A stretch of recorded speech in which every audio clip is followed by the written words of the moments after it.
All right. Good evening, everybody. Welcome to the Echo Show. I'm your host, Maui. It's good to virtually see all of you.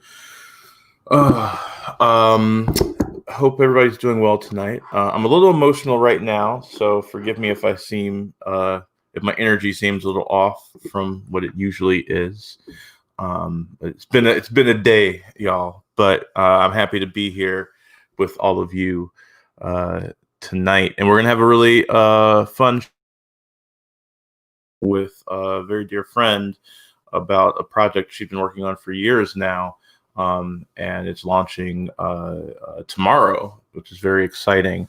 As such, tonight I am not asking for donations to Echo Theater Collective. I'm asking for donations to the fundraiser, and we'll bring that up a little bit later for the project that she's working on. So I'm not going to bury the lead. I will say that I met this person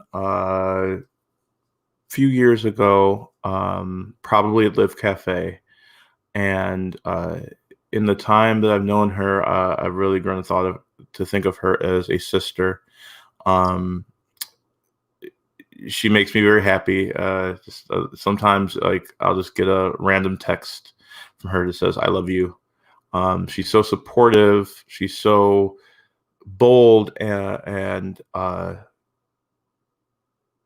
honest and authentic uh, in her activism and her love for our culture. And you can see that as well in her daughter, who is just this ray of sunshine, this shining example of what we can be when we're not um, weighed down by the false narrative of our history. And I'm really excited that she's going to be helping us reclaim our narrative, and not just our narrative within this country as Black people in America, but tapping into a much deeper, uh, longer, and powerful tradition that we have been divorced from, and helping us to reclaim that narrative.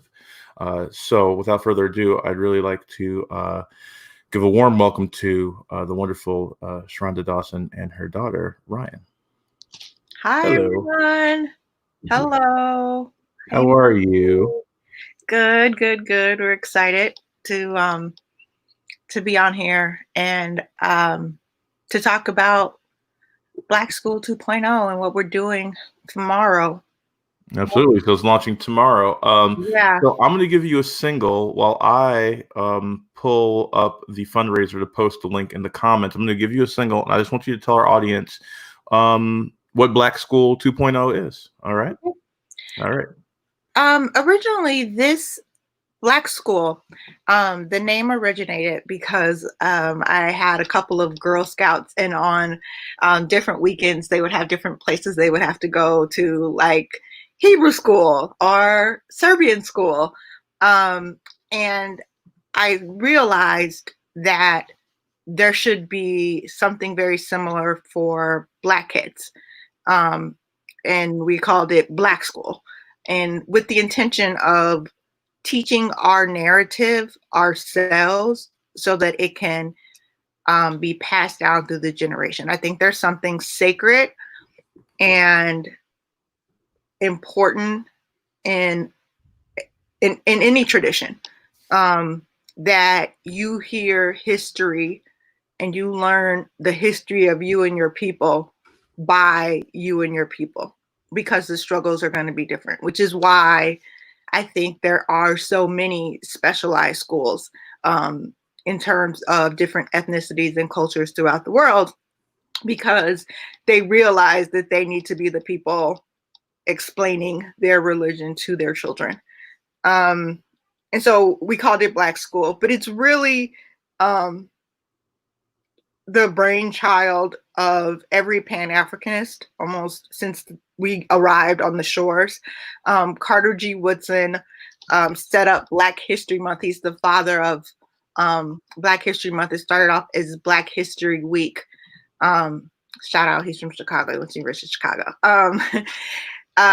And his reasoning behind it, his entire life's work, the scholarship, the collections of all his books and narratives, was that he believed in order for Black people to be free, truly free and equal, we have to know our past. We have to know where we've been, and we have to understand that our civilization is equal and as great as any other ones. And so now it's 2020, and we're having this discussion. But again, it's important to remember that this is after slavery. Carter G. Woodson's dad was enslaved. He was enslaved. He was born, he was the first generation out of this. And W. Du Bois was, again, 1900s. And again, they realized and they knew that in order for Black people to truly be free in America, and to be free and to be prosperous and to like break from the stereotype of a slave, right? Of being ignorant. And we're gonna, hopefully we're gonna get into some of the stereotypes about Africa. We have to know who we are and where we've been. And knowing that history tells us where we need to go. And then the last part is just with my baby, and she can talk and tell me if we do this right. I knew that for most Black people, and I don't know if this is what you heard, Miley, but most of what we do as what we've had to do, most Black parents have to do, is kind of give Black kids the talk about racism, about slavery, and about how to survive and live and thrive in America. And so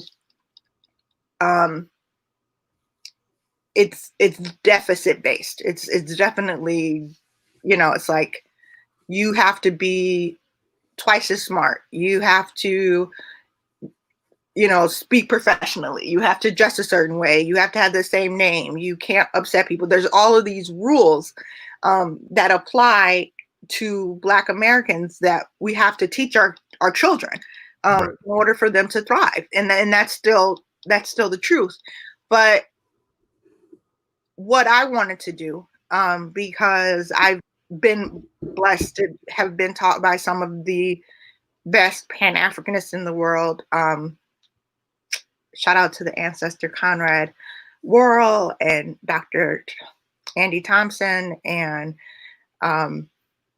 Jacob Carruthers and all of these other brilliant Pan-Africanists, that our history is wonderful and it's second to none. And so I've been doing something that I called asset-based racist parenting.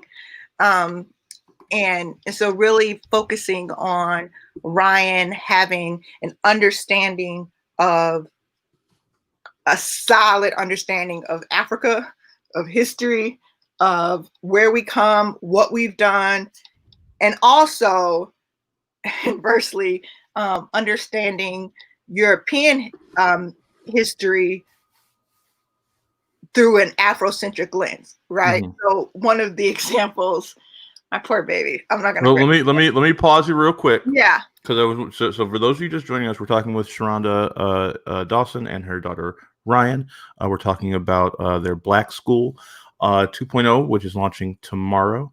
And as you see on the screen, in lieu of the usual pay what we can for the Echo Show tonight, we're asking that you instead donate to Black School 2.0. There is a Facebook fundraiser going on right now. The link is in the comments. Also, everybody who's watching right now, do me a favor, go into any groups you have and repost this video that is playing live right now in those groups, because we want to get as many eyes on this as possible. We want to try and really move the needle. And I'm asking everybody to, let's say $10 is the suggested donation for tonight. $10 towards Black School 2.0. If you have the means to give, please do, because it's a very important project, as we just heard ShaRhonda so eloquently speak too. This is so important for us to connect to the totality of our history, and not just this tiny little bit of our history that encompasses the 400 years we've been in the Americas. It stretches so much further back, and there's such grand traditions that we come from that we don't even know. So please, please, please, whatever you can do to help make this even better. Thank you so much, Wanta. Wanta said, already done. Okay, I see you. All right. And Dima said, I did. Dima, awesome ally. Always turning up for people. Thank you so much, Dima. Ryan, you also helped with Black School. As I recall, you've written a lot of the curriculum as well, right? Yes. Tell us a little bit about that. Ryan has been in Black School for 11 years. So. Yeah, I live with Black School 24/7. I wanted to make sure, because my mom has a lot of the information, but I definitely wanted to put it in a way where it was fun for kids, because as a kid, I know that when going to these workshops and going to these things, a lot of the times adults can think they know what's fun and think they know what's great, and sometimes it isn't the best. So a lot of the time it would be just trying to find stuff that my mom did and stuff like that, and turn it into something that I know kids would like and kids would be able to kind of click onto and enjoy, or things that I enjoy.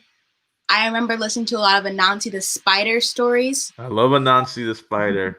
So I remember if we were going to do it in person, my first idea was to have the kids write a little script or a play of doing Anansi the Spider. So they could get a different understanding about it. And it's also something a lot of fun. And also just to put things in their own perspective and to give them the idea that this isn't some random person talking to you that you're going to be super invested in for 20 minutes. And then afterwards, like, oh, well, that's fun. Next subject. Something that can definitely stay in your mind and something that'll be in the back of your head when things are going on, when you're listening to history class. So you can have that idea in the back of your head, like, this is not at all what happened. So you can be educated for yourself and you can understand.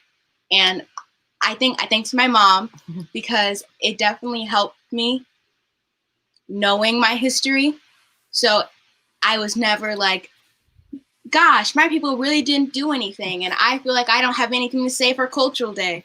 I was always the first person raising my hand because I'm lucky to have my mother.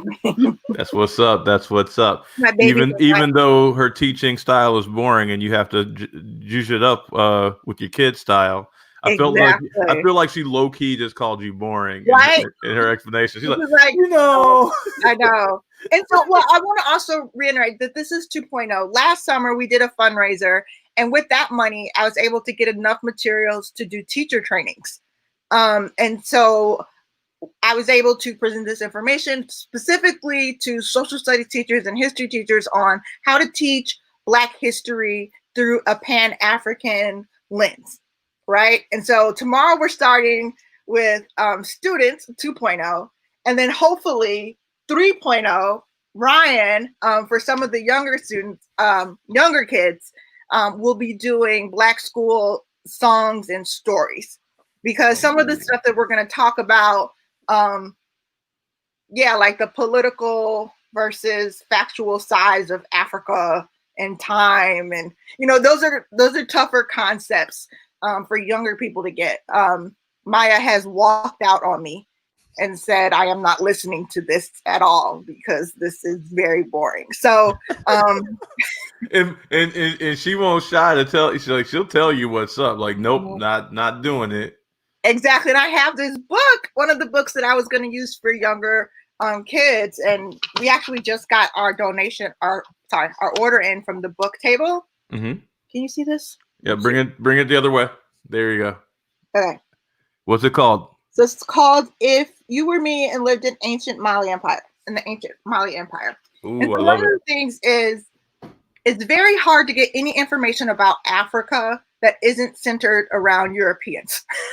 Or with Europeans, or when Europeans came, or when Arabs came, like and that people were happy and living in a town, right? So this story is about a middle-class girl who is 8 years old and her family works for the bureaucracy in the local town, and talking about the University of Timbuktu and things that they would do, and a very happy village in the Mali Empire, like we know, is almost 800 years. And so just that little piece, that little bit of knowledge is so important. And, you know, even talking to the person at the book table, they had to special order it because these books about Black people and about Africa that aren't all shitty and sad and sorry.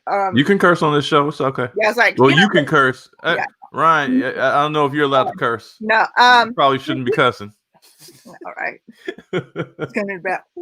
Anyways, stop, you're distracting. Are you about to drop a verse? Were you about to drop a verse? Yeah, I thought you were about to drop a verse. But no, it's so hard. And when I say that it's been years and years of reading and looking and purchasing terrible books and really bad history. And so it's up to us. And it's up to us. And I had to go directly to our ancestors, right? Well, let me ask you this. Do you think that is in the access to the history that we have to this, you know, to that, you know, maybe, you know, that Eurocentric, you know, tainted version of African history? Do you think that's intentional? Of course. You can't enslave and say that people are dark and that they have no worth if you're like, they built the dopest building ever in the world and we still don't know how they did it. They figured out iron and domesticated cattle while we were still living in caves. You know, like you can't do that. And so, and I think that's the case in this specific content in America, it's black and white. But I think that that's the case anytime you see people oppressed, is you have to somehow other the people and make them unworthy, right? Like these other groups, you have to say that there's something wrong with them, or that they're stupid, or that they're lazy, or some reason that it makes it okay for you to oppress them. Right. And that's how you end up with, like, you know, white Jesus. Yeah. Right? And I think, well, even with the idea of white Jesus, it goes into symbolism, right? And so a lot of Black school too is like, well, what do we see about Black people, right? And so I'm gonna just show our shirts really quick. We just got our Black school shirts. Hey. Okay, so mine is, and this is kind of our like motto, and it's a diaspora, and it's Mother Africa, and she's connecting the continents, right? Right. So we're all over, but we're all connected to Africa. And then, sorry, right? Yeah. And so one is to make Africa positive. And that's such a simple thing, but that's something that people don't know, right? And so one of the lessons, I'm not going to, should I pull up my map? Anyways, I have a map. So there's this, do you know the history of the maps, the Mercurial map and the Peter?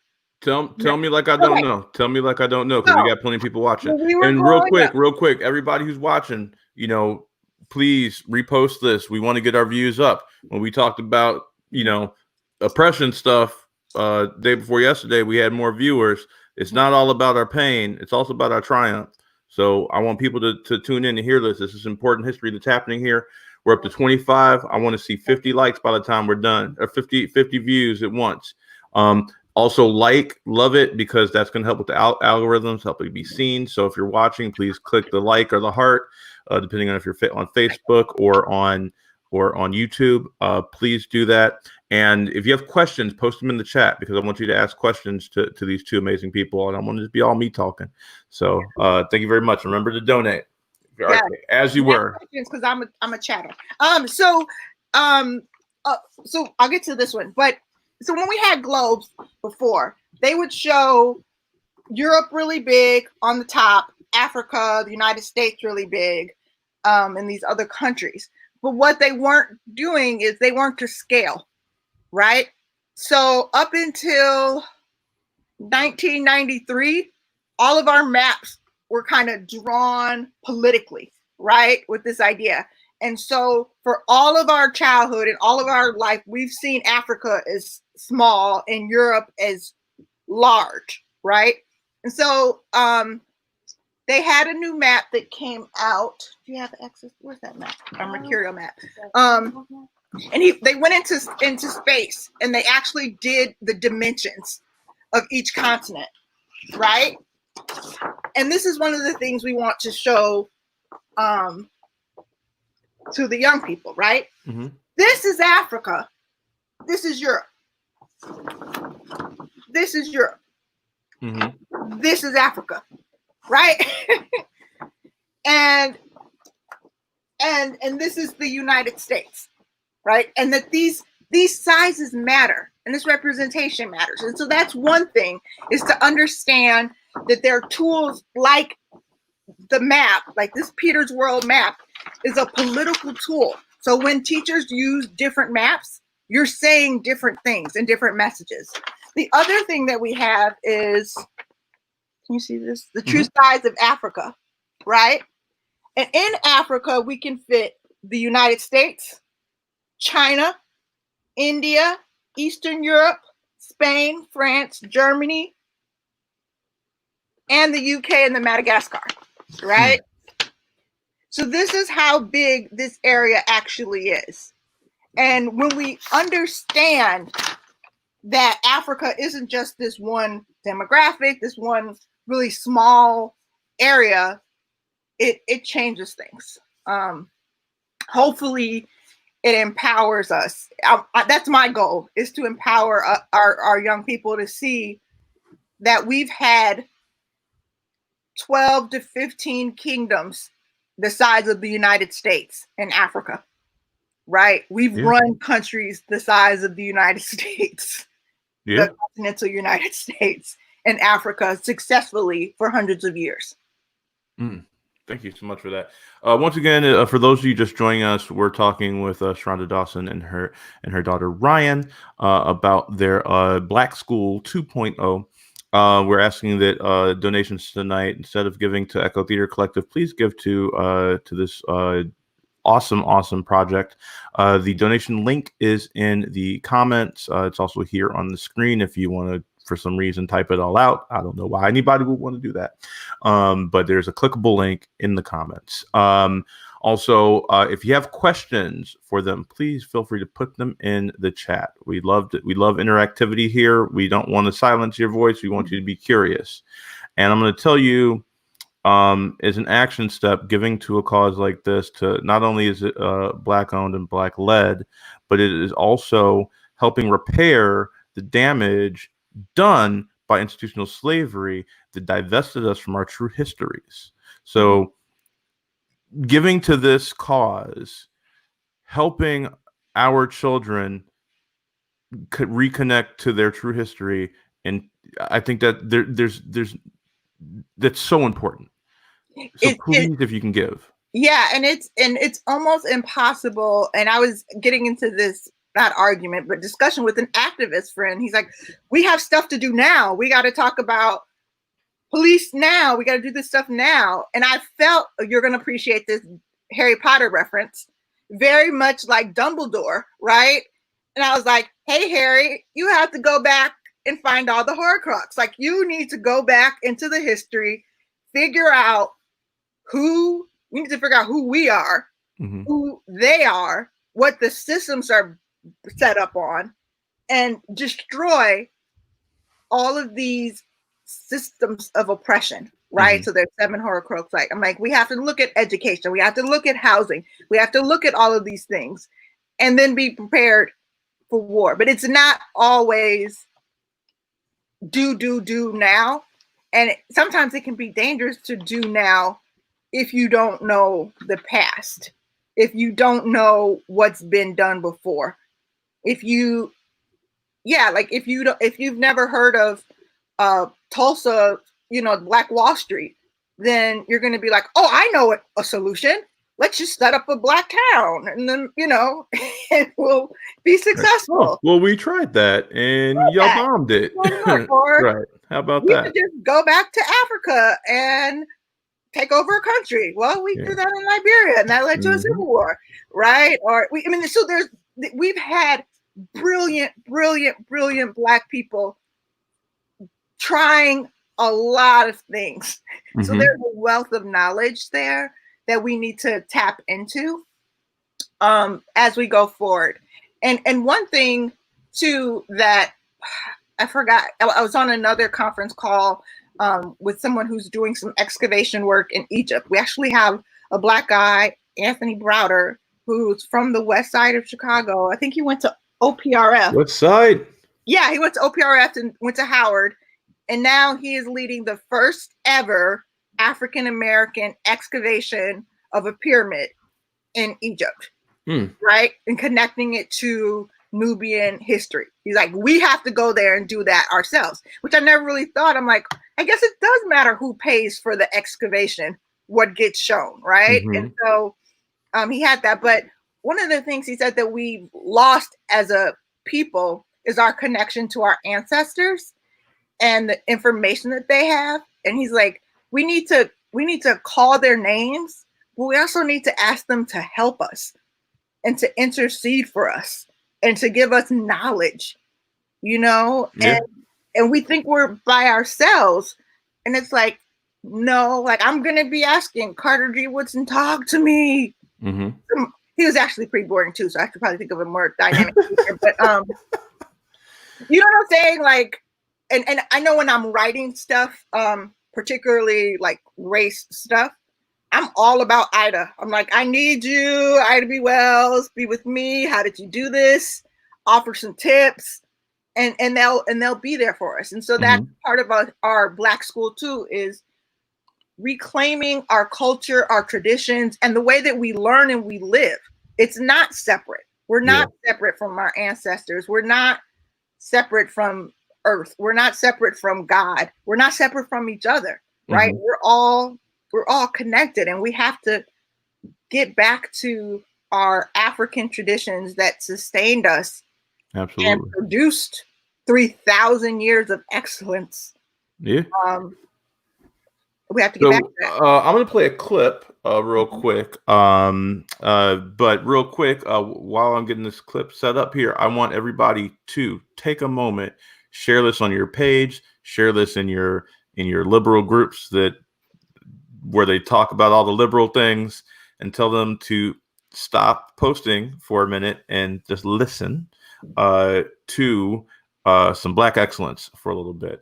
The clip I'm about to play, one of my favorite poets and musicians, Gil Scott-Heron, ShaRhonda sent this to me earlier, and I think it kind of wonderfully encapsulates why we need Black school.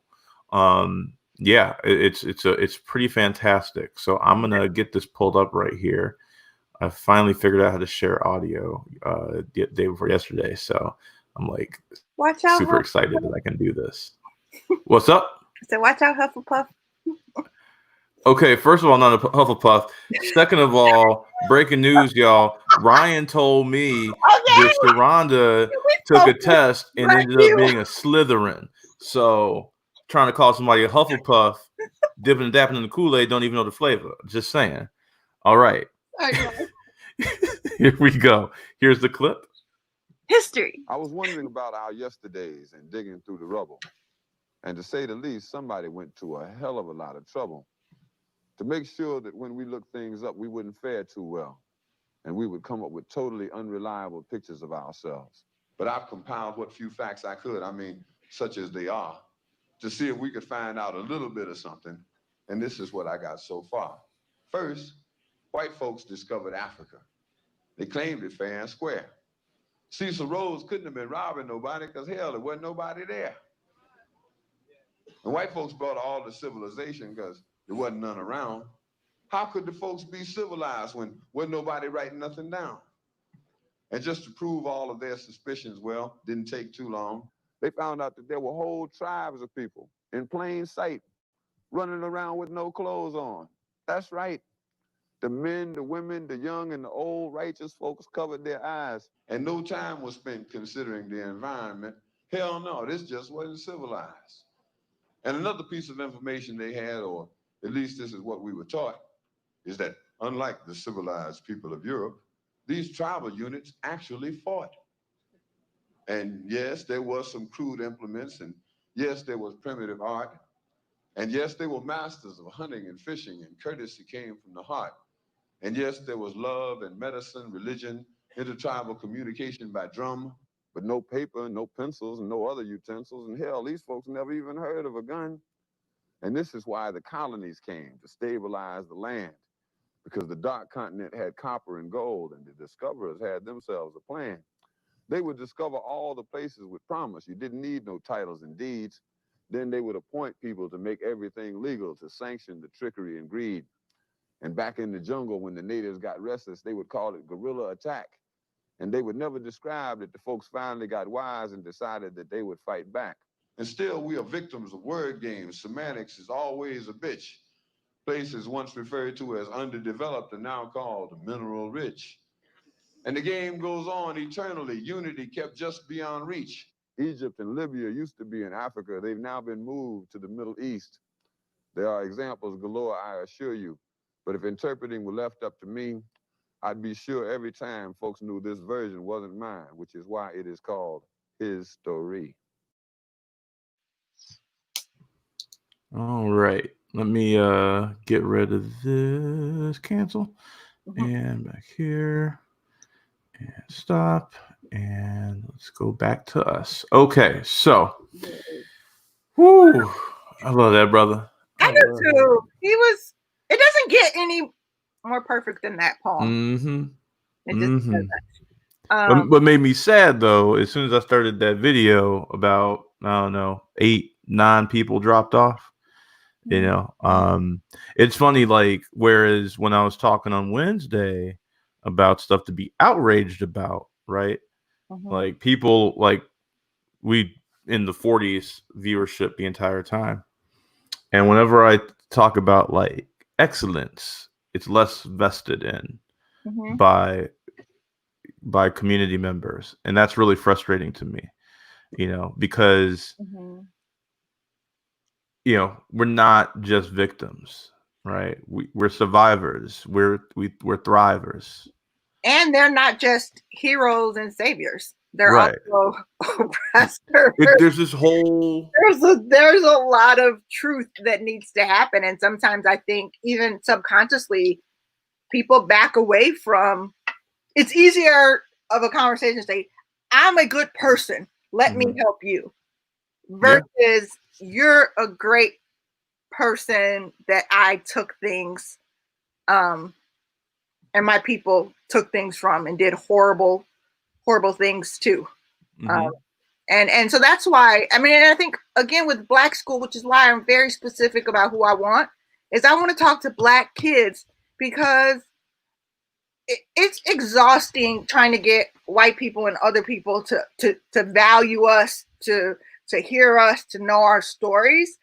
We have to, some of that we have to do. And as a parent, I have to do that with my child. And you as an elder, you have to do that with your children, right? That we have to teach them. Like, they're not sending, or maybe they are sending Jewish kids to Catholic school, but they're also going to Hebrew school and getting a bar mitzvah, right? There's a reason why. I don't know how to speak. You know, like, I don't know that because it's not my culture. But for somebody that is Jewish, that's important that they know how to write the Torah, how to read it. And for Black people, it's important. It's necessary, not just important. It's crucial to who we are that we understand the Nile Valley. Right. It was taught to me that Egypt and Sudan and Nubia is to Black people what Greece and Rome is to white people. Right? We can't, it's our foundation, right? Like, we can't separate those two. And yeah, we have to prioritize it for our children and saying, like, this has to, you know, you have to go to class, you got to go to school. Let me ask you this, Ryan. So, you know, growing up in a household where you've been taught these lessons, where you are connected to your history, right, which is very different than how I was raised. I don't know if this was like a childhood thing for you, ShaRhonda. I don't know if this was like a whole life thing for you where you were connected to our African history, or if this started more in your like adolescence and adulthood. But Brian, you've been like raised in it. What do you think that's done for your self-image as a young Black woman in this country? I think it's definitely gave me a sense of pride. So I know a lot of kids that are sitting in class and we're having the slavery talk. I'm like, gosh, this is the only thing about my history. I guess I've always been oppressed and things like that. But I've been lucky to grow up when I'm listening to these talks. I'm like, yeah, that was a little bit. But then we also have thousands of years before that where we're thriving and amazing. And if I can say one other thing, like as a Black kid growing up, we only hear about the stories on the news where we're getting shot, we're getting oppressed. And it's really hard. And these things are happening. But I think that in Black school, we get that sense of Black excellence and we hear about all these things. It changes our self-image that it's like, oh, we're only oppressed because we don't hear about the other things. So it sounds like the only thing we have ever been through and we have ever done is oppression. But when we start learning and we get our history and we get that sense of Black pride, it definitely helps. It's just going through life day to day, listening to the history talks, knowing that half of it may not be true. And I think a big thing is when you realize that just because someone's your teacher and it comes out of a history book doesn't mean it's true. It just means that someone wrote it and someone says, well, that's all right. We'll have kids read it. Sorry, teachers. Yeah, no, that's real. That's real though, right? We still we should still be able to look critically at things, even the professions that we look up to, right? Like teachers ain't perfect, just like you were saying, right? We're whole ass people. Teachers are whole ass people. They're not perfect either, and they, and if they've been raised and indoctrinated in the false history, they don't know how to teach the true history. They don't know it, and they don't have the tools. One of the questions today I was asking to a lot of social studies teachers was about how do you start time at 3,500 or 4,500? And most of them are like, I don't do that. I just start with ancient Greece. Right? I'm like, wait, what? Like, you don't go into Egypt? And I guess one of the other things I was always, well, I don't know, Ryan could tell this story a little bit better, but she was blessed, I think, to know when she was born that she was Mindy, right? Because I had an African ancestry test done. So she knew where her tribe was, the history of her tribe, the kingdoms associated with that tribe, the good, the bad, the stories. And so, especially like in Chicago, that's such an ethnic white city where you have white people that say like, I'm Irish, I'm Italian, I'm Polish, I'm this. It's important for her to have more than just I'm from Arkansas or Mississippi. She's like, no, I'm African. Right. And that was something important. And then the other thing is I wanted her to understand that whiteness in America being so great is very new. So we went through this long study of like how the British treated the Irish for a long time and the Scottish, right? And what so why were people and the Polish and the Polish, the right? German and like pretty much everybody that So, and I'm like, so why do you think people were coming here? Right? These are the same people that they were saying these things about us, that they're saying about Black people that they were saying then. And so I remember her teacher saying she's talking to kids about like how the Irish were treated in Ireland by the British, and like, you don't know your history? You don't know what, like what white people have done to you?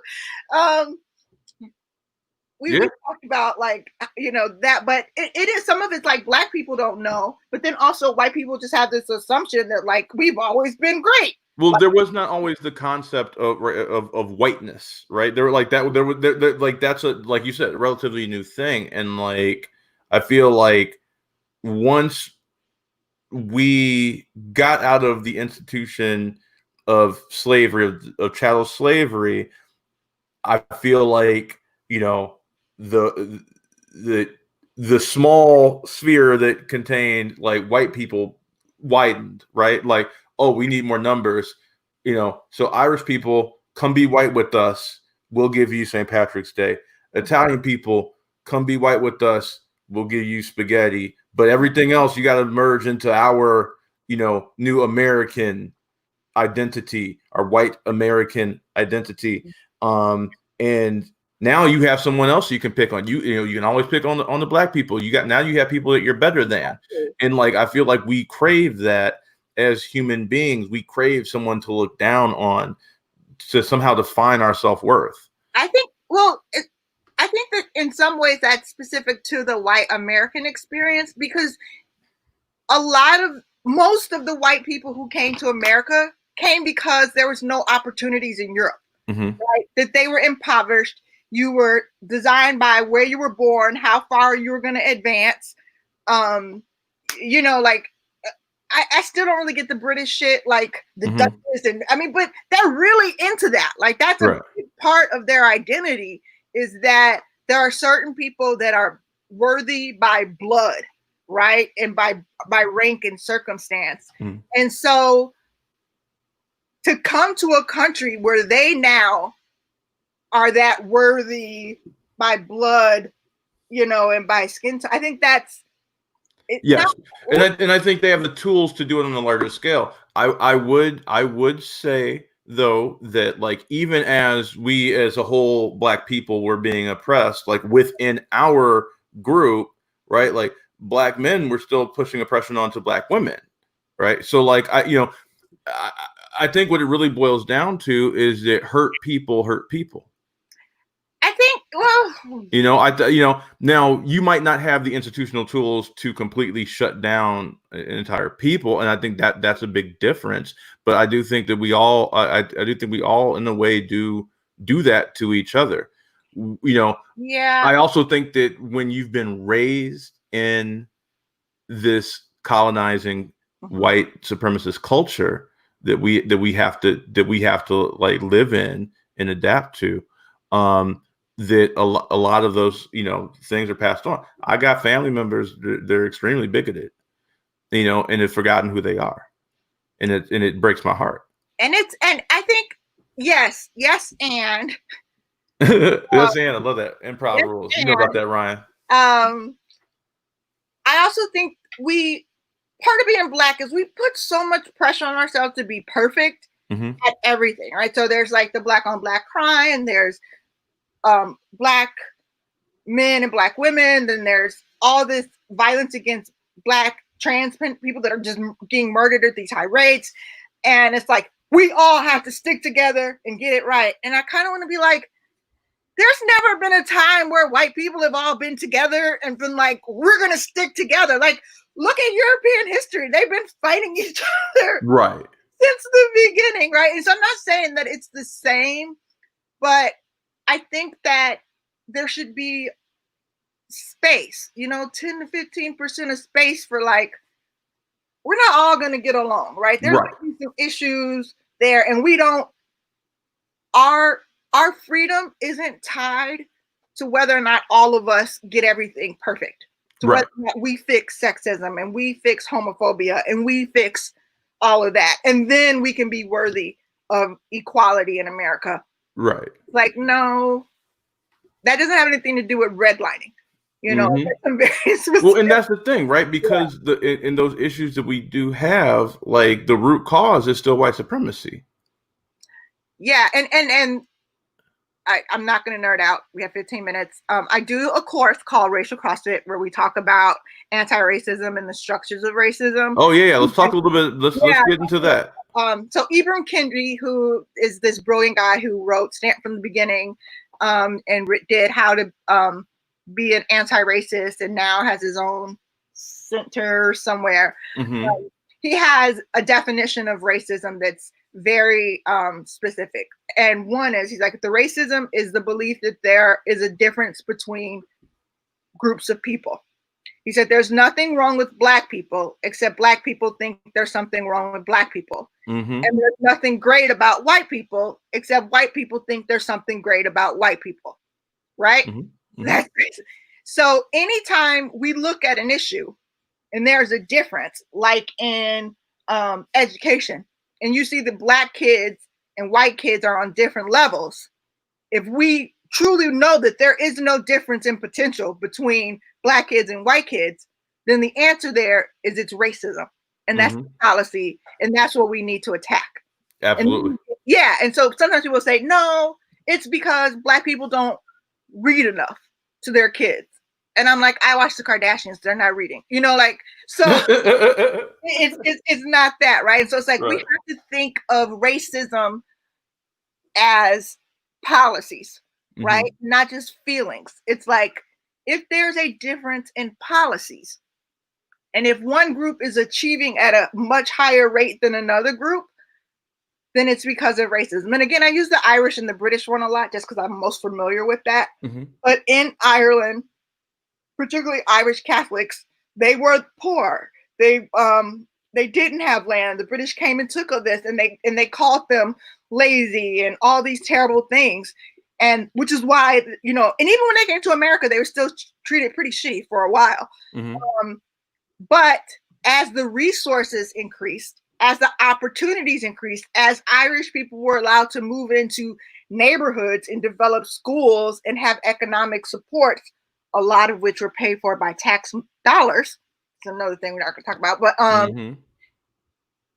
all of a sudden, you see these differences go away. And now we don't hear people saying Irish people aren't as smart as British. I mean, now you can hardly get someone to say that they're Irish or Scottish. You know, like, it's like, oh, I'm just a mutt, you know. But for a long time, for most of history, that mattered. And that they were treated differently. And they had the same outcomes as Black people do now. Right. And but then they were led into the club. They were led into the club. And then even further, I get, like, you talk about crime in Chicago, and it's like Black people. And I'm like, yeah, but you go to Central and South America, in communities like that, you're going to see the same crime. You go to India, in communities like that, you're going to see the same crime. You go to Korea, in communities with the same set of environmental factors, you're going to see the same crime. You go to slums in Ireland. What was that white boxer's name who got beat up real bad, but he used to talk all that shit? I got out of the boxing. I know you're talking about that. I'll look it up. You keep talking. I'll look it up. Anyway, so they did this backstory about his community, and it sounded like Inglewood, right? Conor McGregor? Yes, there we go. Yeah. And so he came from this super poor working class, you know, neighborhood where there's fights all the time and people died and there weren't a lot of economic opportunities. And he has this like bravado and swag that's very similar to like a Floyd Mayweather or to somebody else that's Black in America that came up with that same story. And so we just don't, like you said, there's certain things that we talk about in certain stories that get highlighted and certain ones that don't. Right. So for my child, I'm like, no, white people are ratchet too. Black people are ratchet, but there's some white people that are ratchet and Latino people that are ratchet and Asian people that are ratchet. And none of this is predetermined by our skin color. I think that's really what it comes down to, like, you know, getting at, because like I feel like the media, like if you watch, you know, the news, right, like the imagery that we see, and I think it's very intentional, and it started, you know, back when with Birth of a Nation, right, like like where all of a sudden, because prior to that, like us in media, like the way we were portrayed in media, it was, oh, we're nice and cowardly and subservient, and the Uncle Remus, right, of it all. And then all of a sudden, right, like they repainted it into like, you know, these, you know, that were dangerous and not in control of our emotions, and, you know, are gonna hurt, you know, white women, right? You know, we have to, in the white men have to protect the white women from the dangerous, you know, Black man, because we're sexual predators and things like that. You know, like all of that was like forced upon us. It's a narrative that has been forced upon us, and part of that is to go back to our original topic, which is Black School 2.0, please give to it, to divorce us from our actual history. You know, right.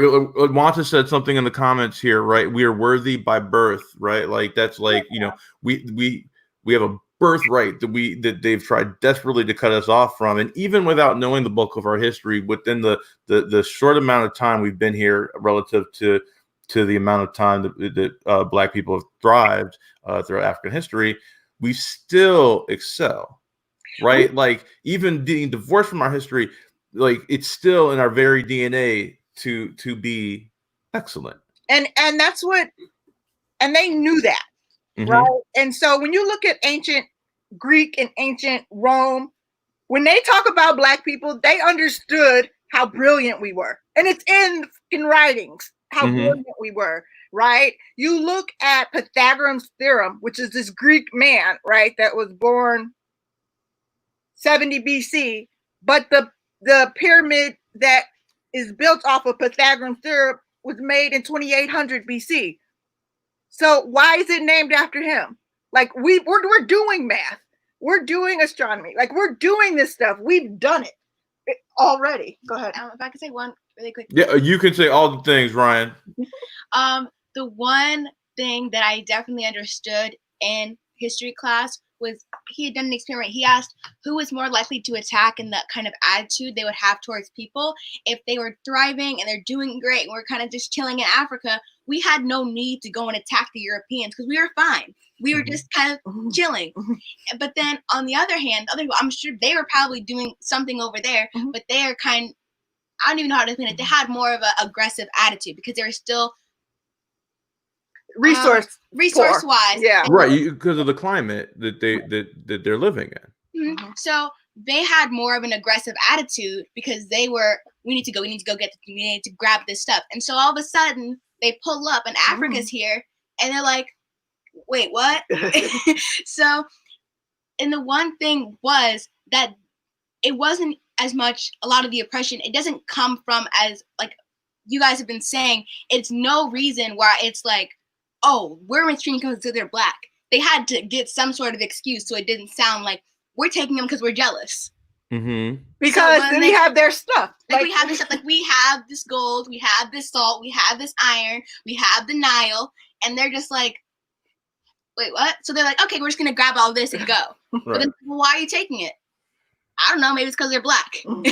And so this keeps on going and going and going. And the more aggressive attitude they have towards us, we're more like, okay, well, every once in a while, they're gonna figure this out. So we need to figure out some other reason. Why are they bad now? Right, and make it more subversive and keep reinventing the cage. They're aggressive. They're poor. They're ghetto. They're ratchet. They're all these other things. Corrupt or whatever they say. And it's like they're gonna try to overthrow us. So we have to overthrow them first. When have we ever said this? When we weren't being oppressed. If we were not enslaved and oppressed, maybe we wouldn't seem the need to overthrow you guys. But it's just a major thing where it isn't as much where it's like, oh, this is because of the color of our skin. It's because they need a reason to oppress us. And so steal the resources. And so they can seem the white savior. This whole image of the white savior, oh, she's so sweet. Oh, she saved this poor dying kid in Africa. They're all living in mud huts. What are we going to do? What are we going to do now? It's like, well, it's this whole need of them seeming to have to be the saviors and saving people. So when they are going around and they're like, they're dangerous, they're going to kill you. So what we're going to do, we're going to put them all in ghettos and we're going to enslave them. And you know why we're doing this? Because we're protecting everybody. Don't worry, everybody, we're helping you. And well, that's the advantage of being in control of the narrative, right? Which is why it's important for us to learn that history, which is what the both of you are doing. And that's why Black school is so important, because it isn't the narrative of us from other people. It's our narrative. I like to say it's like, if my great-great-grandfather and your great-great-grandfather got into a fight, if I asked you to tell a story of the fight, I don't care if you weren't your great-great-grandfather, you're going to tell it a different way. And that's the same thing with history. It doesn't matter if you're not your ancestors, you're still going to tell it a different way. It is like you're going to stand up. Very few people can stand up and say, I did something wrong. I was an oppressor. I am sorry.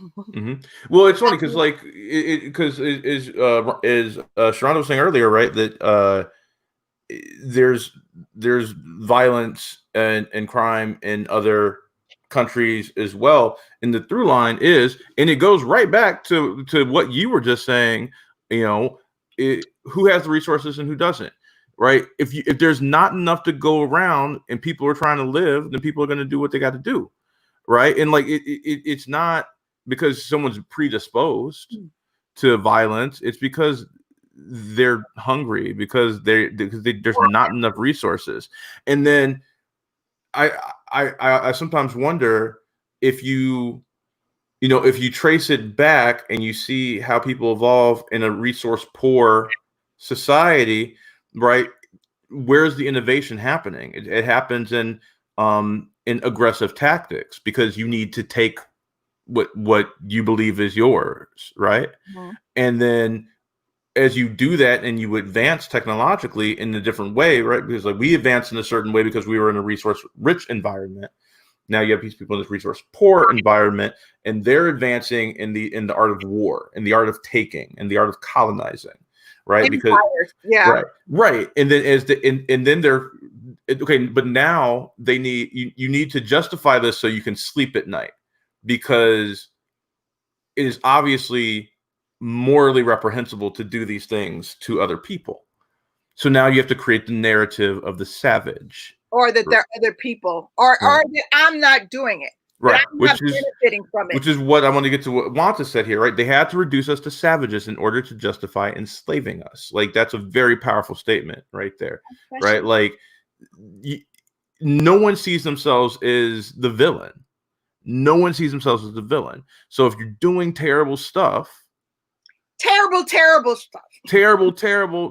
stuff, you have to justify it in your brain. And that's why when we bring this up, right, then that white fragility comes in, right? Because now you're shattering you can't do this. You're shattering my identity by saying these things. I can't reconcile this because of what you're saying is true.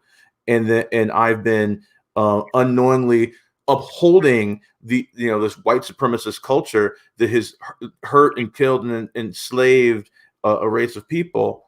What does that say about me and how I got mine?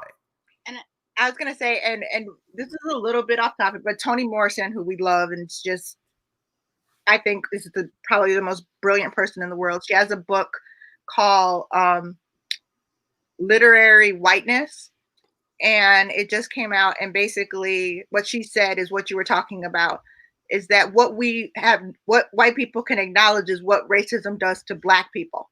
Mm-hmm. That it makes us sad and oppresses us, and we know what racism being done to people does.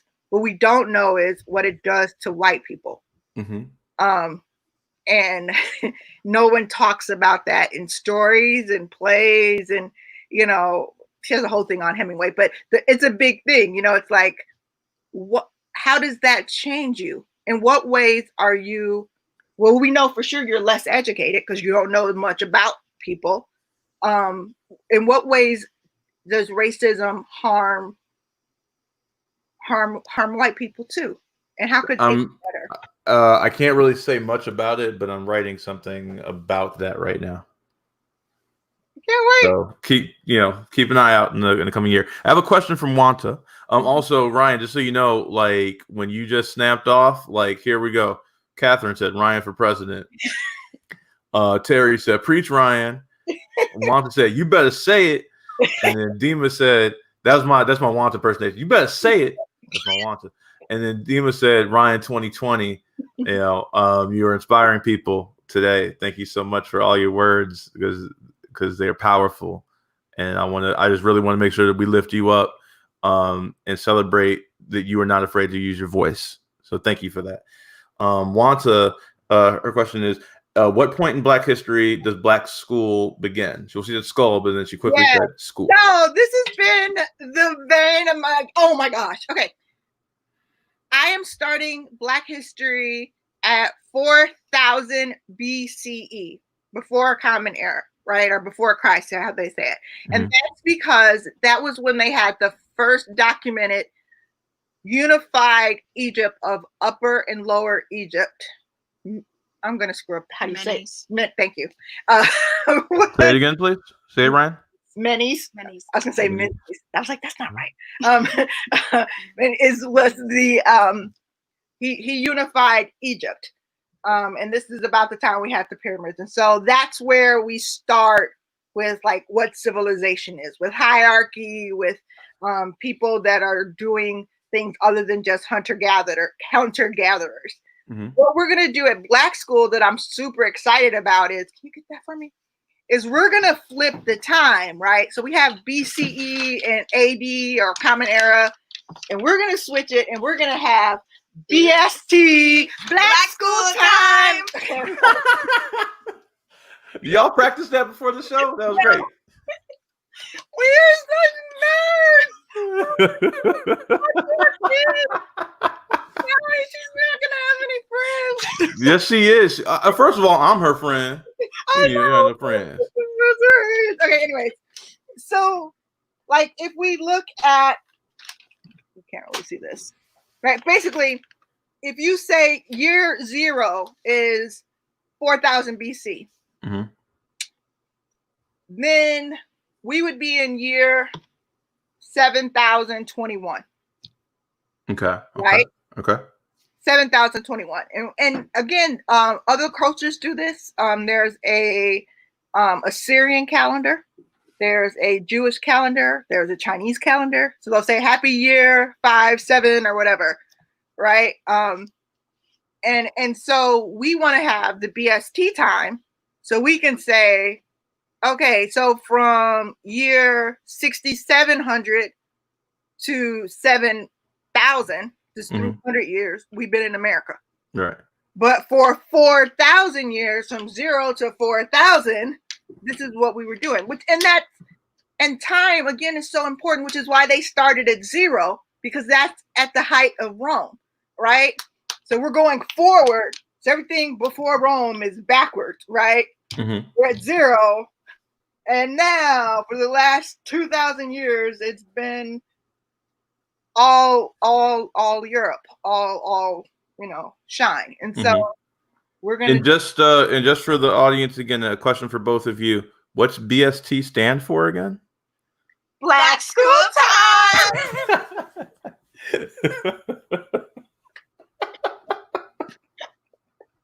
We have been like, we're so nerdy. We have like chants. Oh dear God, I hope this works and the kids have fun, because we're just like entertaining ourselves. Can we hear one of the chants? I love being Black. Okay. Let me start it. I'll start it. Okay. I said I love being Black. I said I love being Black. I said I love being Black. I said I love being Black. I love the color of my skin. I love the color of my skin. Cause it's the skin that I'm in. Cause it's the skin that I'm in.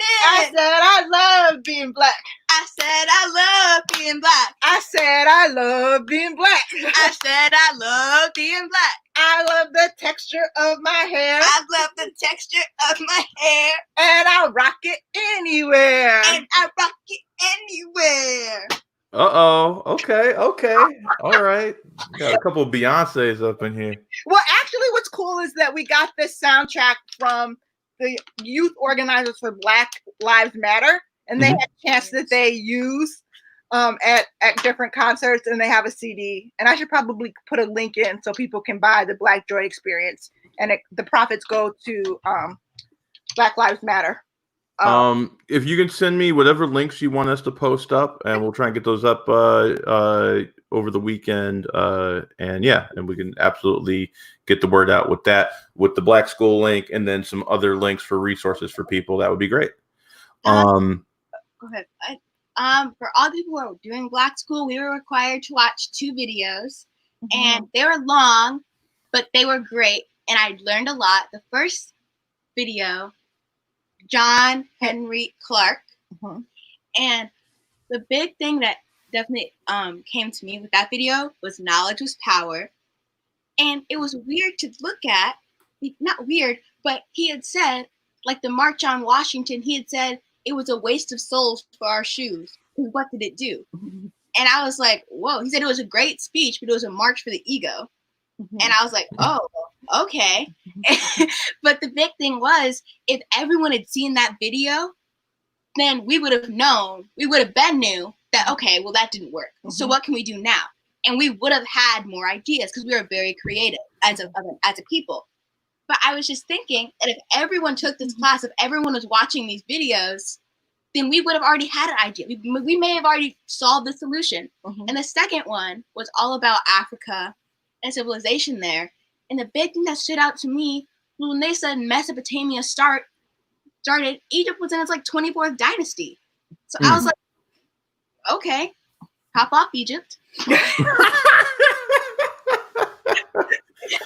All right, so we got to wind down here. We went over on time because I've just been having such a joyful evening, and this like really like I was in a pretty emotional place when we started, and I'm still in a very emotional place.